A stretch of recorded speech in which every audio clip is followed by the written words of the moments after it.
সবাই যখন ঘুমায়, প্রিয় মানুষের খবর নেওয়ার যখন কোনো সুযোগ থাকে না, গভীর রাতে ঘুম একটু গাঢ় হয়, আর সে গভীর রাতে আল্লাহ ডাকতে থাকে, আছো কি কেউ ক্ষমা চাওয়ার জন্য? চাও না একবার আমার কাছে ক্ষমা, আমি রব তোমাকে ক্ষমা করার জন্য প্রস্তুত হয়ে আছি। সুবহানাল্লাহ। আছো কি কোনো অভাবী?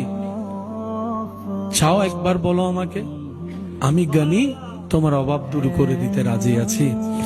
আছো কি কোনো অসুস্থ, ওষুধও কাজ করছে না? বলো একবার আমি রবকে, আমি শাফি, তোমার শেফার ব্যবস্থা করে দিতে রাজি। বান্দা চাও না একবার আমার কাছে, বলতো একবার আমার কাছে। রাসূলে মকবুল সাল্লাল্লাহু আলাইহি ওয়াসাল্লাম বলে, দুনিয়ার মানুষের কাছে বারবার চাইতে থাকলে মানুষ বিরক্ত বোধ প্রকাশ করে, আর বান্দা যখন বারবার রবের কাছে চাইতে থাকে, রব তখন খুশি হয়ে যায়। সুবহান।